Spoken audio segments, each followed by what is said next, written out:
Good afternoon, everyone. As you will have seen from today's case numbers reported earlier today, we may be seeing the beginning of a plateau in cases. Our job is to keep up the hard work in order to bend and then flatten that curve. We are doing really well, and we have evidence that what we are doing is working, but caution is still required. As we have seen in this outbreak, Delta is definitely more infectious, and it also moves more quickly. From the very beginning, we have changed the way we do things to meet that challenge, but by far the most effective tool that we have right now is level 4. You can see that in the data from yesterday. Of the cases reported yesterday, roughly half were household contacts. Unfortunately, we know from Australia that household members are almost universally becoming infected with COVID-19. That means you can expect our numbers to continue for some time as significant numbers of household contacts continue to test positive. Another positive sign of the impact of level 4 is that from the almost 70 cases reported yesterday, only 10 had any new exposure events, and some of these were pre-lockdown, which again shows that during the most dangerous period of someone's infection, people have generally been at home, just where we needed them to be to break the chain of transmission. I'm also told that compliance is really high. We're generally not seeing people anywhere that we wouldn't expect when we're looking at exposure events. Lockdown is making a difference. The question now is how long everyone stays there. Cabinet met this afternoon to look at our latest data and consider the advice of experts.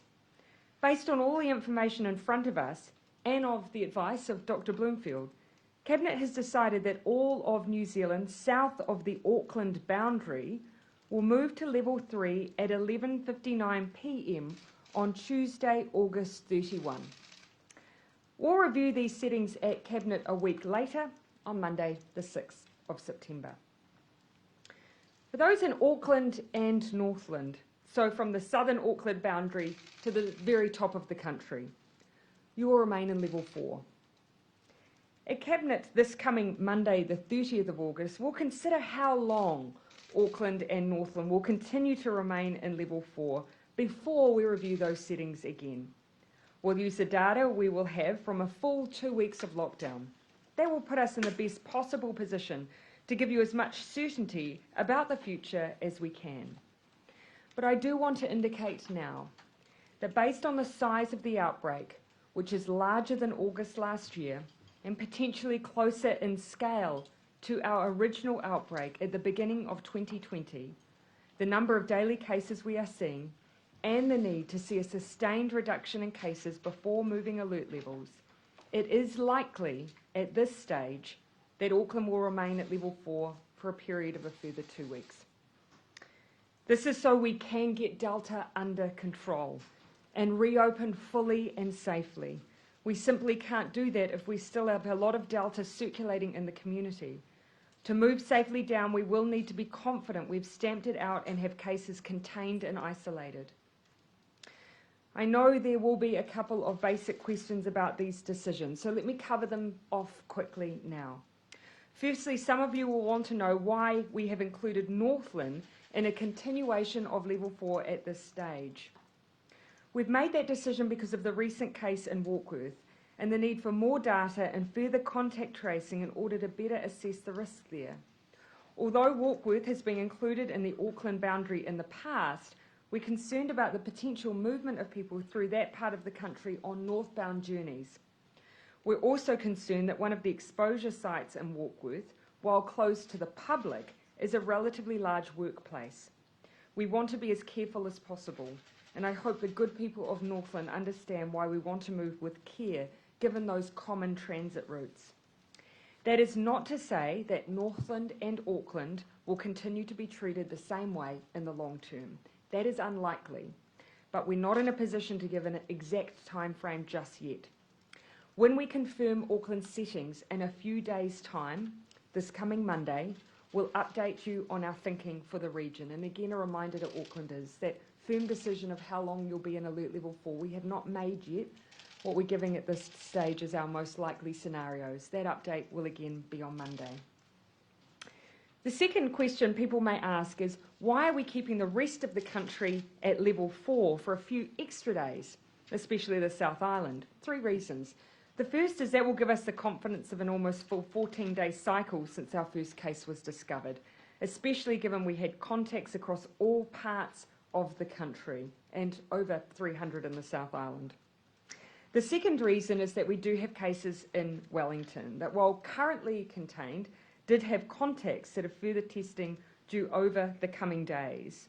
As I've said, we also have those contacts in the south, and that full 2-week transmission cycle is very, very helpful in terms of our confidence. And thirdly, we did see a positive wastewater result in the South Island, namely Christchurch yesterday. As noted by ESR yesterday, it's likely that this is a result of positive cases in a managed isolation facility, but further tests in a few extra days will allow us to better answer that question, and those more refined tests over different catchments are underway as we speak. As you can see from next week, our alert level settings will differ across the country, so a reminder of the rules. This isn't the first time that we have had different settings, but it will be the first time we have a level 4 and a level 3 operating at the same time. A quick reminder of the rules. There is no regional travel allowed across these alert levels, except for alert level 4 workers who need to cross a boundary to go to work or who have an exemption for another reason. No one will be able to move from one alert level to another without an exemption to do so, and the reasons for doing so are very limited. When the North Island outside of Auckland and Northland moves to alert level 3 next week, we will reactivate the boundaries south of Auckland that we used in February, which took in all of the Auckland region, Port Waikato and parts of northern Waikato. The usual checkpoints will be in place. Officials, including from the police, have been working on making sure that the boundary will work as smoothly as possible. A couple of pieces of advice as we prepare for these boundaries next week. If you're an essential worker and are living in Auckland but working outside of it, please ensure your employer prepares and submits an application nice and early for you to be able to continue to work across the boundary. This only applies to workers who are already working in alert level 4. The MB Business Travel Document System will be open for applications from midday Sunday at business.gov.nz for those businesses with level 4 essential workers who will need to cross the regional boundary. If you are not an essential worker, you are not allowed to cross the boundary. Brief reminder of what level 3 will involve, and I'll keep this brief and provide a recap on Monday. Level 3 is a very much watch and wait level. It's a crucial insurance policy. If by some chance there are still cases out there we have not picked up, the ability for those cases to spread remains limited under level 3. What we want is to be able to gradually move down the levels with confidence and certainty that we're not putting Kiwis and our wider elimination strategy at risk. Level 3 allows us to give people and businesses more freedoms, but without jeopardising the progress and gains that are being made. Businesses can open as long as they can do so safely and offer services that don't involve close personal contact. So that means retail can operate, but only with click and collect.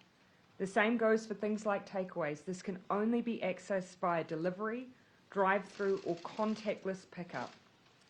Alert level 3 does not permit more social activities, and bars and restaurants stay closed except for click and collect. At level 3, contact with others needs to stay minimised. Bubbles remain. I'll expand on Monday about how level 3 does allow small changes to bubbles to ensure care for vulnerable or isolated family members, but the principle remains. We want you to limit contact as much as possible and stay home as much as possible. That's also why at level 3 children should only go to school if their parents are required to work and there is no option available. Ultimately, schools for the most part do remain closed except for those workers where there are no other options available for their care of their children. Public venues remain closed. Gatherings outside your bubble are not permitted with the exception of groups of 10 for wedding services, funerals and tangihanga. Masks continue to be important at level 3 as well. Mask wearing is mandatory for workers in any business and services that are open and outwardly facing. The same goes for customers. If you're picking up food or a contactless coffee, you have to wear a mask. This is to protect yourself and others. Masks remain mandatory on all public transport, but ultimately we're strongly encouraging you to continue to wear a face covering anytime you're outside your home and in a place where it's hard to keep your distance from others. But as I say, there'll be time to go over these settings again on Monday. I want to finish by thanking everyone who's played such an important role in getting us to this point. In the last 7 days alone, 270,382 tests have been completed, equal to 5.5% of the population. That is just incredible.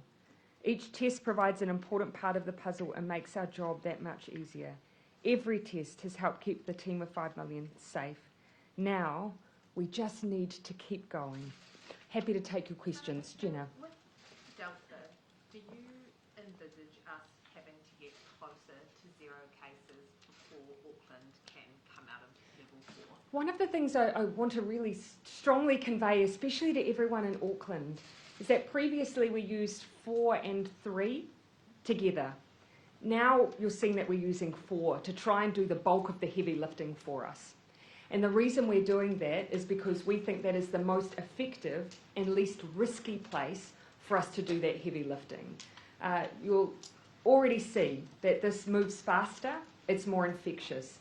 So reducing down the contact with people at the most critical stage of this outbreak is so important, which is why we're trying to give an indication of our early thinking, and that ultimately for the heart of where this outbreak is, level 4 is better than where we previously might have used level 3. And I think possibly a lot of Aucklanders would have felt quite a mention of shock hearing that today. How important is it that they stick to the rules of level 4? So important. What I would say to Auckland and all of New Zealand, what you are doing is working. It is absolutely working. We are reaching a point where, yes, we expect more cases. Half of what we had yesterday were all in people's households. So it's their family members who, unfortunately, if it gets into your family, it looks like it gets everyone. So we do expect those numbers, will continue to be high. But already we're seeing those signs of what a difference this lockdown is making. Now we just have to carry it through and get us out the other side. So level 4 is the best place to do that. Dr. Bloomfield, would you like to comment on that? Just one other comment to add, and it sort of goes to your first question. We won't necessarily need days of 0 to move for our advice to suggest moving Auckland down. It's very much where any new cases are. And even now, and certainly over the coming week or two, we will be looking for any cases that are popping up unexpectedly.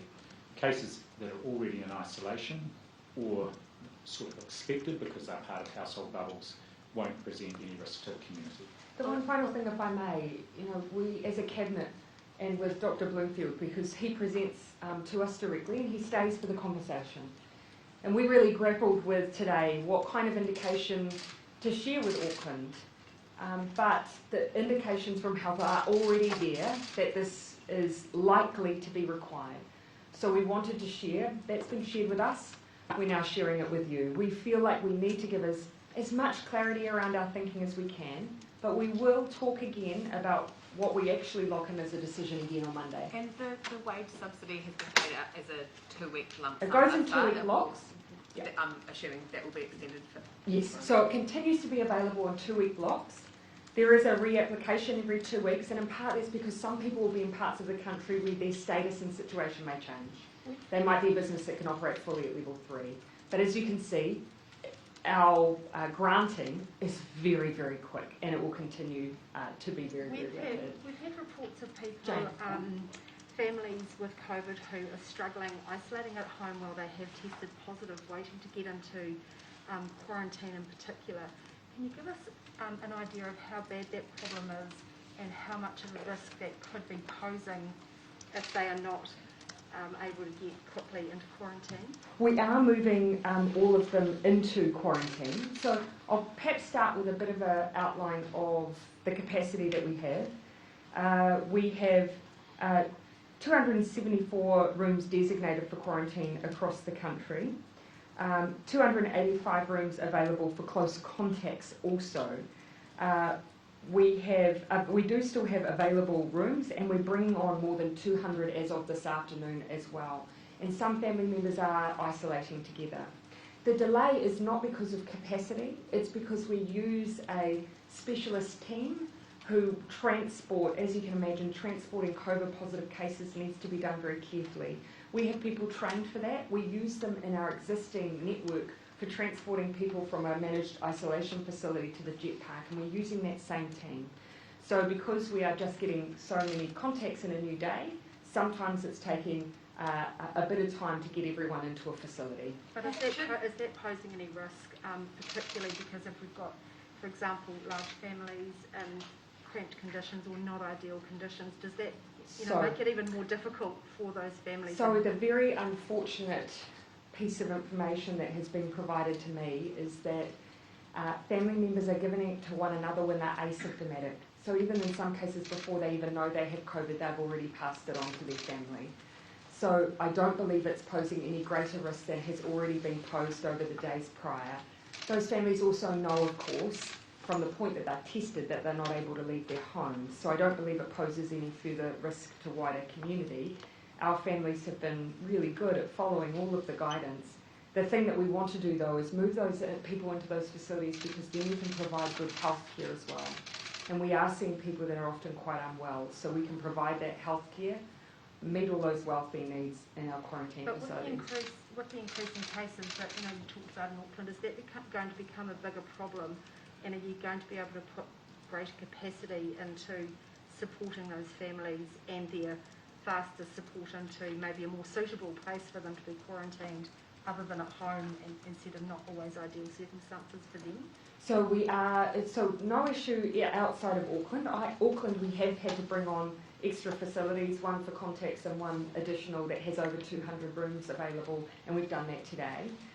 We'll keep monitoring, but our view is that where we can provide those families with healthcare, meeting people's welfare needs, access to other providers in a one-stop shop, that is the best we can do for families right now.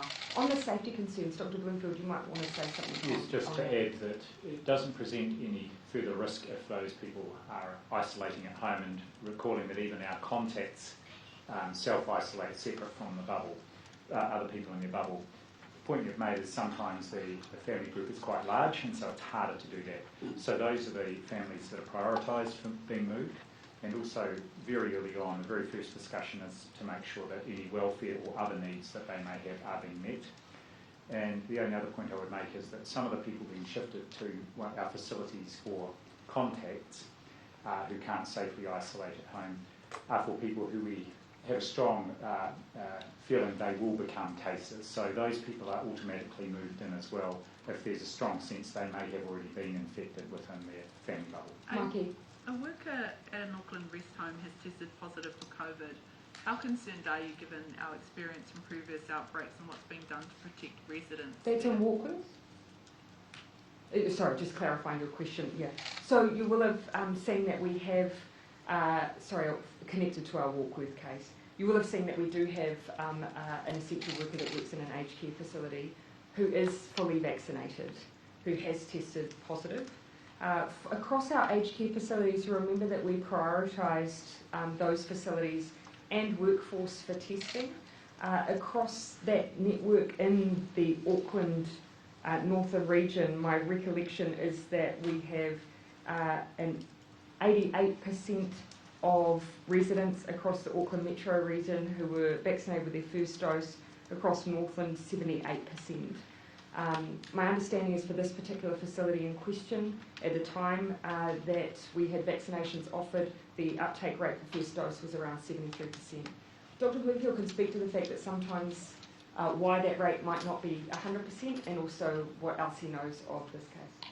Yes, a couple of comments. The first is, of course, within rest home settings, that often there are residents who are being admitted quite frequently. So even if we vaccinate all the residents at one point in time, others will be being admitted to that facility. In this case, the DHB had a team go in there 3 times to support vaccination of staff and of the residents. I also want to point out, because it's alert level 4, this staff member and all others were using alert level 4 precautions, including full use of PPE. So that reduces the risk, as well as the fact the staff member was fully vaccinated. So was that staff member working in the aged care facility during level 4? Yes, as an essential worker, Yes. had done 2 shifts before they knew they were infectious. Yeah. I mean, that must be concerning for you, given the fact that it's such a confined space with people that are in that... This is exactly the reason that we worked hard to prioritise that essential workforce. So this was a fully vaccinated individual, and they were working in an environment that at the time the vaccination was rolled out, first doses were over 70%. And that's exactly why that was prioritised. Of course, we put an extra layer of precautions at level 4 in the way that staff are using personal protective equipment and so on. But as you can imagine, all of the protocols have set in around testing of residents and staff and so on, as you would expect around the facility. Whose responsibility is it to make sure that all residents are vaccinated? Is that Military Health, is it RPH, is it care home? Well, all the DHBs worked very hard with rest homes or age residential care facilities to ensure that every one of them had the opportunity to have staff and residents vaccinated. Of course, some residents and or their whānau may decide not to be vaccinated, which they can do, and some, particularly who may be near the end of life, that's obviously a decision they make there. But the other point is, as new residents are admitted, all our rest care facilities have got primary care or general practice associated with them, so there's a mechanism for newly admitted residents to be vaccinated as well. Do you believe that group 2 is widely finished though? Because they would be in group 2. Group 2 is 480,000, but it's probably only 410,000, 420,000. There'll be, the one issues will be that there'll be residents who will come in during that period. There'll be residents who may change their mind. There'll be staff members who come on board. So there's almost just that need to get that constant availability. But there was a period, of course, we had a very focused campaign to try and reach people. So I've already had an indication that there are some residents in some places that are seeking to be vaccinated, having already been offered and changed their position. With Auckland being included in that Auckland level 4 lockdown, will that change the resourcing? Will Northland see more resources going towards testings, vaccinations, and with half of the population in the far north being Māori, Yeah. does that mean that we're going to see a ramp up in vaccinations for Māori in Northland? So we've kept Northland with Auckland for now, and that is unlikely to continue to be the case in the longer term, but we've done that for now, and that's very much because of what we've seen around some of those transit routes up into the Northland area. So it is a very cautious approach. Extra testing was put around the Warkworth case. So that was where we saw, of course, those concerns. The testing remains available, of course, in the upper parts of Northland as well, as it always has been. In terms of what we have been talking about is just generally the additional welfare needs that may arise out of Auckland and Northland. And Minister Sepuloni will have more to say on that tomorrow, because that has been a focus of our discussions. Also, Perhaps on anything on Northland testing further? Just to say that Northland's obviously surged up its testing capacity, and testing rates have also gone up since the start of this outbreak.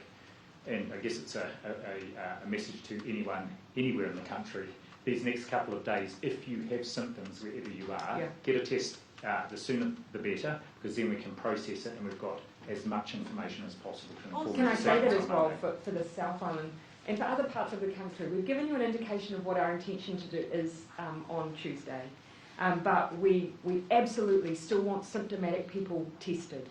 If we see any evidence that we've made the wrong call and where we move, we will change that decision in the meantime.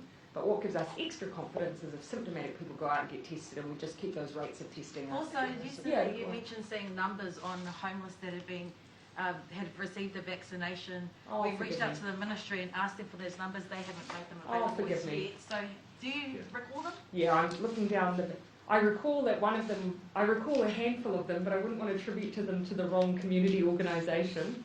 Do try and keep as many numbers in my head as I can, but it was about 72 hours ago that I saw that one. I'll ask lovely Andrew at the back to help me with that later. Thank you. Yes. Has there been any transmission between bubbles since lockdown began? Transmission between bubbles, Not because within, but because people have gone and visited other bubbles, for instance. Is that what just you in the mean? community, or so not household contacts, but Not that I've been advised of, and I do ask a general compliance question. One thing I can say that we've seen, so you will have seen that we've already talked about that we had yesterday roughly 14 locations of interest where we know that there was transmission within those locations. I did say we'd come back and talk a little bit more detail about some of those. We're looking to do that I think over the weekend, compiling some of that data and sharing it. One thing that has been shared with me is that we have had some transmission amongst 3 essential workplaces where just a COVID positive person has passed it on to someone they work alongside. They're non-public facing. So those are workplaces that are unable to continue working. They're not public facing, but they have been someone who's infected someone else within those workplaces, despite, of course, infection protection controls. So we undertake this constant analysis to look at whether all the infection protection controls we're operating are what they need to be, and those are some of the reasons why. Prime Minister. Yeah, Mark, and then I'll come in the front. If you found a few cases at level 3, are you confident you would be able to handle just a small number of cases at level 3, or would that require a return to level 4? Well, you'll see that before moving into level 3, we're perhaps applying a higher bar than perhaps we would have before. So you can see for the South Island, no cases, and just as an example, no cases, but contacts. Wastewater testing, obviously, something that we want to nail down. But in the past, you might have moved to level 3 when you were in that holding pattern. Now we're actually waiting till we've got a good, reasonable level of confidence before moving. And in part, I'd say that's a response to Delta. And that's also why we're giving that indication to Auckland as well. Where they may have gone into level 3 a bit earlier, we're now saying level 4 is the best place for that. Dr. Bloomfield? Yes, so our aim would be under level 3 if we saw a case pop up somewhere that we could deal with that through testing, contact tracing, isolation. Recalling that level 3 is still very restrictive on movement, and so it does provide quite a bit of cover in that situation. Yeah. And you can see from the Wellington group of cases that actually, with just 1 or 2 cases there, and with the isolation and contact tracing, we've been able to get around that group of cases. Yeah. I think the goal is to not run the risk of it really though, because 4 is the better place to be when you're discovering those situations. Sir David, a related-ish question. Yeah. Sir David Skegg told the Health Select Committee yesterday that he's not sure if a Delta outbreak in 2022, when we reopened and are highly vaccinated, could be controlled with just testing and tracing. Yeah. You know, how concerning is that to you? Yeah. So look, what we've said, of course, is our focus in the here and now is elimination. Professor Skegg absolutely agrees with that. So do so many of the other experts that have featured so heavily in our decision making and our advice. And so that is our absolute focus. All the while, vaccinating as quickly as we can. And New Zealanders are doing a fantastic job in that campaign. When it comes to what we do in 2022, it is fair to say that we're seeing some of the things that are challenging contact tracing. The fact that whilst this isn't documented in research and evidence, our public health units are observing very, very fast infection times. And so that does make contact tracing more challenging. So these are all of the things that I expect over the coming months we will look at, the same way we always have when we had Alpha and then Delta, and consider what that will mean for our strategy next year. But it doesn't change the fact that our number 1 strategy right now is elimination and vaccination, and every New Zealander can play their part in that. Prime Minister, last week the Otago epidemiologists said one of the potential options, if the system is stressed, is to suspend all flights. Is that something the government has looked at or has as an option? You know, every time we have a situation like this, of course we sort of think, just wouldn't it be easier if you could just seal off a country from its ports and from its borders, but you actually just, as a nation, you can't exist. So we have essential goods and supplies that come in via air freight. That involves our people being in contact with others. Our ports are essential to the importation and export of goods. It's I don't think fair to say that the only risks that's presented are by travellers. It's not. It's by any contact with the outside world, and it is almost impossible to exist without that contact. When it comes to inbound travellers, we can't close off ourselves to our citizens. So we have an obligation under the Bill of Rights to allow our citizens to return to their place of citizenship, and we need to continue to allow that. So But what we can do is make it as safe as possible. So just yesterday you said that you didn't want to have lockdowns ongoing. Correct. How could you avoid a lockdown though when if there's a breach, if the infections are so fast, surely you'd have to do another nationwide. That is what I've been talking about over the lifetime of COVID. We know COVID's not going away quickly, but our strategy with COVID can evolve and already has. As we have new tools, we use them. The latest tool that we have available is vaccination. It will make a bigger difference to us if we are able to get as many people as possible vaccinated. And the one thing I'd point to is that some of the countries where you are seeing outbreaks, they actually don't have quite as high vaccination rate as it may appear. And so it can make a difference if you have a large number of people vaccinated. Jane? Is Northland facing another 2-week lockdown getting anything to do with Aucklanders potentially travelling up? The reports of people going to holiday houses and anything, when you talk about transit routes. Yeah. And can I clarify one of your responses when you said that if you'd been overcautious, you might look at it or recheck that? Would that mean that Northland could come out earlier, or are they in it? So right now, Auckland and Northland, we're keeping them in the same position. So in the rest of the country next week, early next week, moves to 3. Auckland and Northland will stay at 4. On Monday, we'll give the timelines around absolutely confirm how long that will likely be. I've given an indication today that we believe Auckland is likely to need another 2 weeks. It is unlikely that Northland will be in the exact same position as Auckland for all of that period, but we'll give a bit more detail on that early next week. What I would say though, right now, no one should move. 3 or 4, both levels, don't allow regional travel. And so no one should be moving. There is no advantage to moving, particularly into the north where we're keeping it at the same alert level. But has there been risk posed in the initial start of the lockdown? Is that any consideration, or is that just part of what happens? We haven't seen any risk posed by that. No. I mean, what we've seen with the case that we've got at the moment is someone who was at a location of interest before lockdown and has gone home. Yeah, I'll just try and hand around those who had a question. Yeah, Thomas in the front. ProCare, which I understand is a network of GPs, is apparently told its network that from a variety of sources are telling them that children under 12 have been given the COVID-19 vaccine, despite that not being approved.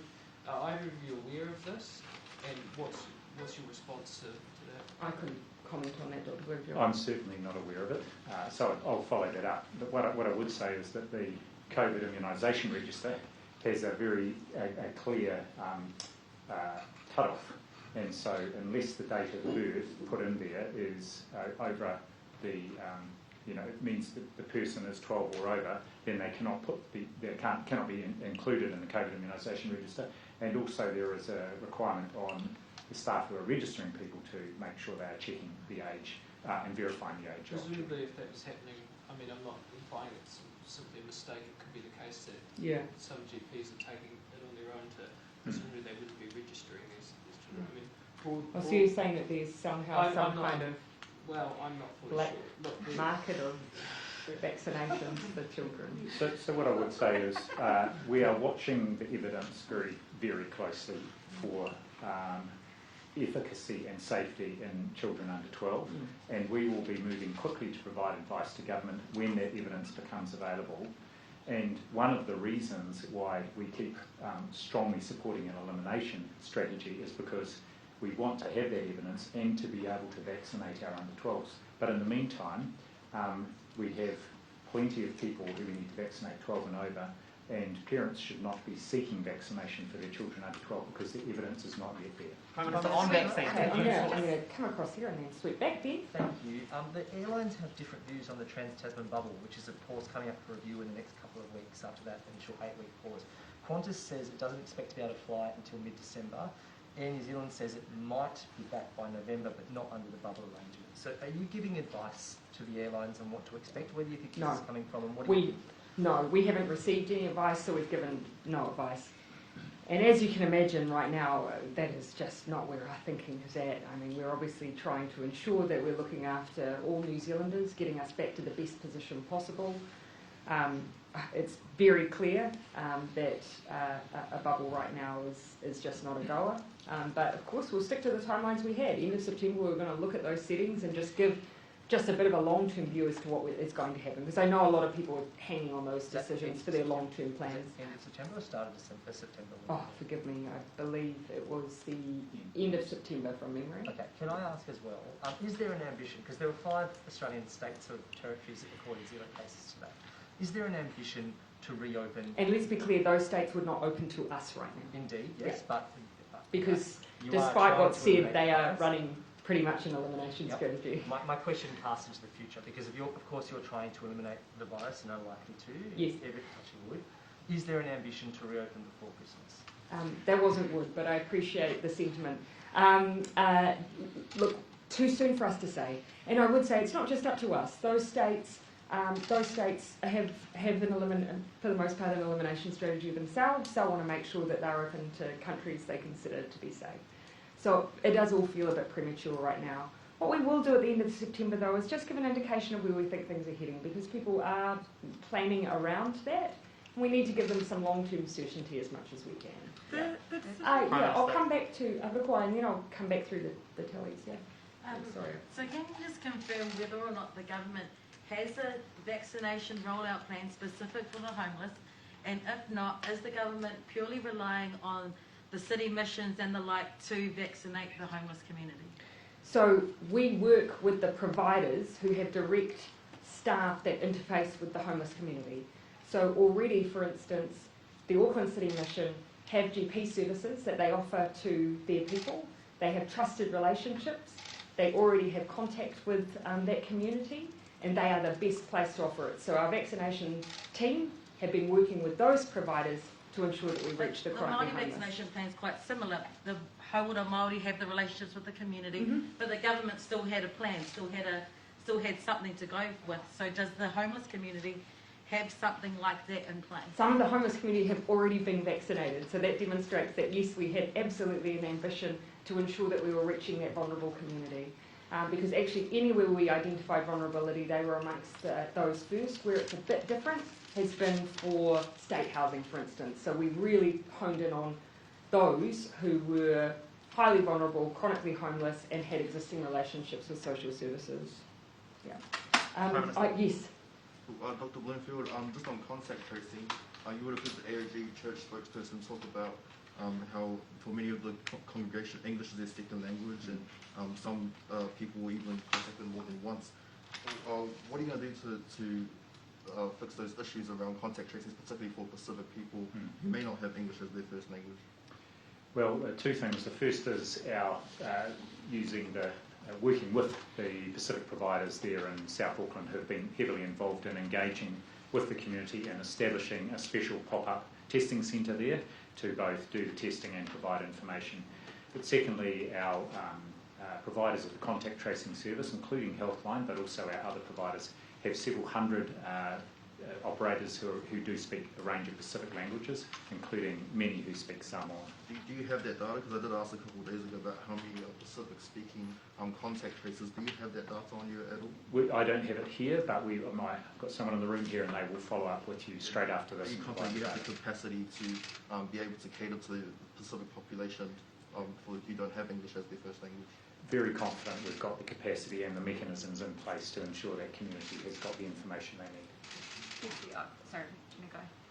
Either, I'll take both of you, so just either one. I just wanted to talk about the decision to let Aucklanders know they'll likely be in lockdown for another 2 weeks. Is it likely that the rest of the country will stay at level 3 while Auckland is at No level decisions 4? there. So what we're giving it is an early indication of thinking. We'll confirm that for Auckland on Monday. So that's an early indication. For the rest of the country, they go, obviously from 11:59 Tuesday, they move into 3, and we'll review that weekly. But could there be a 4-2 split? No consideration has been given to those scenarios. At the moment, we're using the best data that we have in front of us right now. And look, I think Aucklanders will see those numbers and understand that 2 weeks represents a full 14-day cycle. They'll have seen those used before, and our experts have referred to why they're so important. So this is an early indication based on what we're already seeing. And I just have a couple of questions about Warkworth for a colleague. Why haven't you released locations of interest for Warkworth 2 days after confirming they have a positive case? And why are we treating Warkworth differently than the Coromandel in terms of getting people tested and giving them peace of mind they haven't been at those locations? So those sites are not public facing, as I understand, are work sites that are closed. So as soon as we got that first wastewater result in Warkworth from the additional wastewater testing, the surge capacity, testing capacity went in there on over last weekend, and that's how the first case was identified. And then some of the family members of that case subsequently became positive. Not all the exposure events become locations of interest. If, for example, they're a workplace where it's very easy to know exactly all the people who would have been there, then we don't make that a location of interest. So the exposure events associated with that, with those Warkworth cases, are not necessarily locations of interest that the public would have access to. We understand one of those, that larger exposure site in Warkworth has another site further north with staff moving between the two locations. Is that a concern? It's one of the key considerations for why we advise to keep Northland in alert level 4. You will have said that one of the considerations was because we had a site linked to that where we believed there was movement of workers. So that was one of the considerations, yes. But again, those are individuals that are directly contacted as part of contact tracing. Those who we believe are members of the public who we haven't reached through those direct means, that's when we use those locations. Just on the wastewater testing in Christchurch, Yeah. are you still confident that they have come from managed isolation, or is there any... I'll let Dr. Bloomfield pick that one up. Yeah, thank you. So this morning I asked my team to go back and look at the other instances where we've had positive wastewater results on more than one occasion in Christchurch and cases in the MIF. It very much fits that pattern, and in fact there are 4 cases in the managed isolation quarantine facility that would explain it, and they also have very low CT values, so would have been shedding a lot of virus. However, what we're doing is making sure that by taking samples from a number of pump stations, we are able to really rule out that there are not other cases in the community that aren't being masked by that result. And I also have just a follow-up to an earlier question. We have 334 Samoan-speaking contact traces amongst our 1,600. I'll just, while I can, double back to the question on vaccinating the homeless. So the 3 Auckland Metro DHBs have been working on that program. Keeping in mind these are numbers for the chronically homeless. They've been offering vaccinations via a GP clinic at the Auckland City Mission, and so far they've vaccinated 89 homeless, including 33 Māori. They also have mobile outreach teams that are working with homeless providers to visit temporary housing sites and vaccinate there. They've vaccinated 63 people in that way. Providers are also offering transport to those in temporary housing to take them to vaccination centres. Where they've done that, I don't have the exact figures for how many they've transported to existing vaccination centres. Prime Minister. Yeah, I come back round, Mikey, then all the way through. Questions for colleagues, please. Sure. Dr. Bloomfield, are you happy with the level of testing happening in Auckland? And Prime Minister, just when you say that people shouldn't move regions under level 3, what about those who are having to return to work and don't have adequate childcare arrangements for their children? What's your advice to them? So the very simple thing, if you are currently an essential worker, you will be able to continue to work. And so that means if you live in a level 4 area and your essential workers in a level 3 area, your employer will help with exemptions so you can cross that boundary. And we already have provision, we already have funding mechanisms to support people to access specific tailored childcare for those essential workers.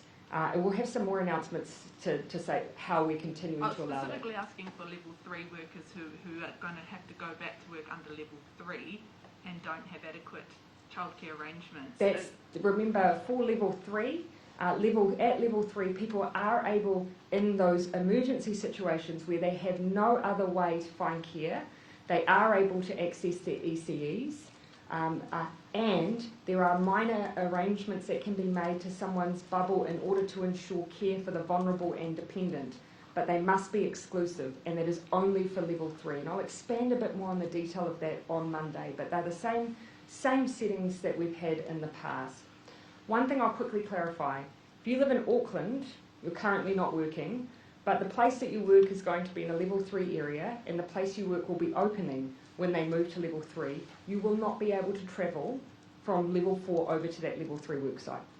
So it's only essential workers who are able to continue that movement. Prime Minister, on vaccines. On testing, yes, I'm very pleased with the testing in Auckland.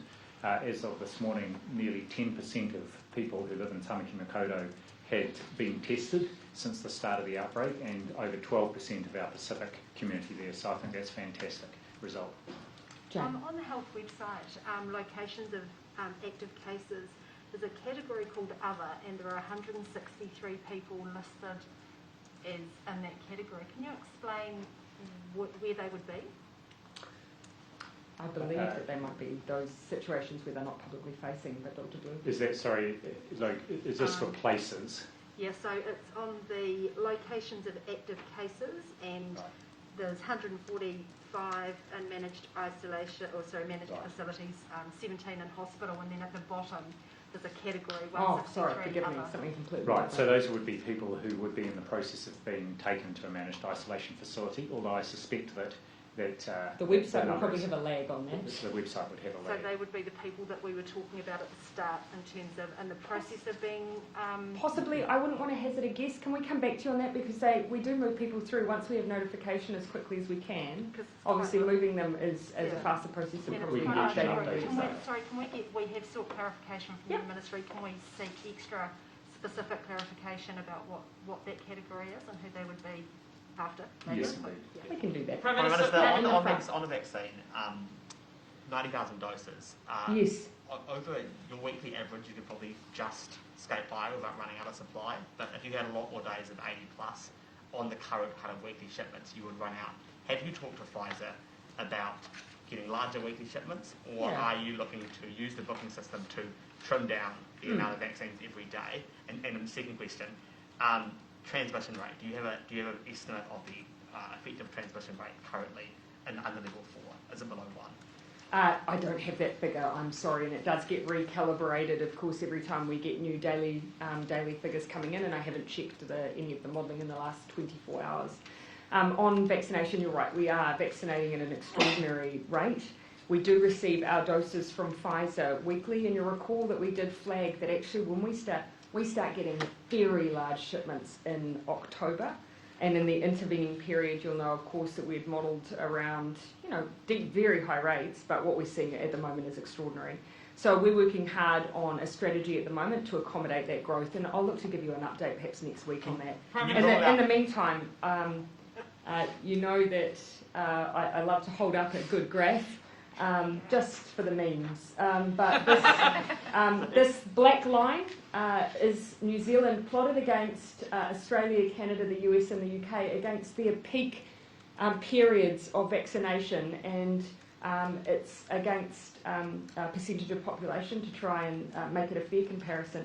You can just see New Zealand skyrocketing and in contention at the moment to beat some of the peaks of Canada. So our goal at the moment is to vaccinate more people than any other country in the world, and at this rate New Zealand is doing very, very well. Prime Minister, can you rule out cancelling anyone's vaccine that's booked before the end of I'm going to stick to what I said, and I'm going to give you an update on our strategy to accommodate the huge growth in vaccinations next week. Prime Minister, Jason. Both the Herald and the Guardian are reporting that Afghan interpreters have been left behind. In fact, they say that they feel betrayed by the New Zealand government. How could they have been left behind in this sort of situation? And what's your message to those that say that they're feeling betrayed? Well, as I've said, we had more people that we needed to get out than we have taken out. So we do know that there will be people for whom they may have had a visa issued or the ability to travel into New Zealand who we just weren't able to get out in time. I can't speak to who those individuals are. I can't speak to even whether some of them are citizens or permanent residents, or whether they were recently issued a visa. We have a number who are already en route. We are still processing those who were on that last airlift out, and after that we'll be able to give you a better sense of who it is we were able to get out. But when you ask why that was the case, you would have heard the Chief of Defence stand before you today and talk about the extraordinary measures that were taken to try and find people. Literally the Defence Force being issued with photos of people and going out and searching for them, communicating the best routes to try and get into the airport, including extraordinary crossing of different waterways and the like. It was an incredibly hard mission. We wanted to bring more, but we did bring at least several hundred people to safety. But the government turned down their application months ago. I mean, this could have all been prevented if somebody at a ministerial level just said, yes, bring them in, rather than denying them that application. So I can't confirm at this stage whether or not you're referring to someone who didn't have a right to travel to New Zealand or simply had a right but was unable to be evacuated. And I'll get a better sense of that once we've finished processing the people who currently aren't even in New Zealand. But what's your message to them, the ones that have been left behind and are feeling betrayed by New Zealand? Oh, we went through extraordinary efforts to try and bring home as many as we could who were either New Zealanders or who had supported New Zealand. But the devastating thing is that we weren't able to bring everyone, and now we need to look to see what we can do for those who remain.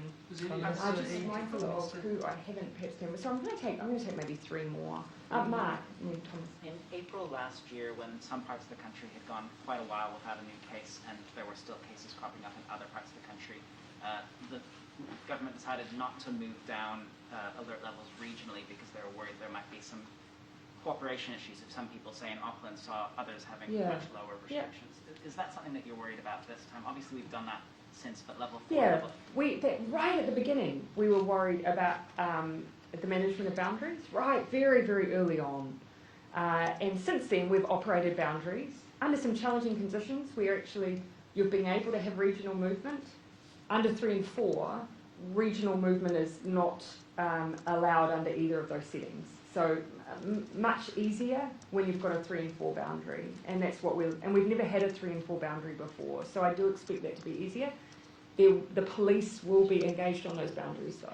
Yeah. Are you worried Thomas, about? and then I'll come back to you. Was there any determinations or decisions made since this morning by Cabinet around New Zealand citizens in Afghanistan? And do you support all that come later in days' time? Yeah, no, today we focus very much on COVID. It was COVID papers today. We have asked those ministers to bring that advice to Cabinet, though. I can't give you a timeline at this stage. One of the things we do need to know is just how many we may not have been able to bring out. And as I said right at the beginning, you'll remember that we know how many people who are from Afghanistan who hold New Zealand visas, but we don't know where in the world they are. Not all of them will be in Afghanistan. We're strictly with Kiwi citizens who are still there, though. Yeah. I mean, it's Monday, basically, before there might be any more word. Is that right? Yes, and longer. You know, I don't anticipate at this stage that there will be any ability for us, to get back in at this stage. You can see that we've got a 31 August deadline for the US, and they are providing the vast majority of the security in around the airport. So we have finished the deployment as it stands. Now we need to look at next steps, and we'll have to work with international partners on that. Yes, I'll come and... Thank you. With the sort of most of New Zealand and alert level 3, and obviously north of Auckland and lockdown, most of the country will be able to get their sort of the KFC, their takeaways. And are you worried about sort of what that will mean for lockdown fatigue for Aucklanders, and also what impact that will have on the sort of the buy-in of the team of 5 million? I think actually the most important thing for me to remind people is that yes, you might be able to order some food, but there's not a lot more in the way of those freedoms. So yes, that exists, but I would say again, 3 and 4, we do keep very cautious approaches with both. You are still very much meant to maintain your bubbles. You're not meant to have social contact. You're not meant to be visiting other people's houses. All of those really core fundamental things continue in both 3 and 4.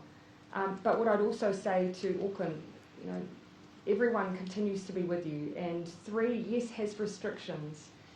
Many of the same restriction Aucklanders will feel, so there will still be a lot of solidarity across the country. Okay, I think I did call last question on Ben. Did you envisage Parliament operating the same way next week? And secondarily, the ousted and, it appears, better beaten Prime Minister of Samoa has accused New Zealand of undermining the election and potentially wanting a female Prime Minister in the job. Is there anything you could say to that sort of person to assuage him of those views? Yeah, I mean, you sit and listen to me day after day when asked about the domestic politics of other countries, that we are always extraordinarily careful to ensure that we respect the sovereignty of other countries and their electoral processes. And I can assure you I do that publicly, I do that privately. So we absolutely maintained that perspective and position all the way through. It was only once you saw some of those final declarations by the court that we then moved to congratulate the incoming new Prime Minister of Samoa. On the first question... Are you going to undermine New Zealand democracy as well? Oh, I'm a New Zealand democracy. So, as I said, we wanted to use this last week to see if there were enhancements we could make to enable the one element of Parliament that we haven't had this week, which is question time. And I believe there are solutions on the table to overcome that. So I'll leave it to Minister Hipkins and the Business Committee and the Speaker, but certainly we've been very open to that because that is the one thing that's been missing. I would say, though, that you'll see there's been a lot of scrutiny provided via live broadcasts of ministers providing hours of time where they're being available for questioning from members, and that usually only happens a couple of times a year. Thank you, everyone. Do look after yourselves. There will be no live update at 1 o'clock tomorrow, but I will be back on Sunday.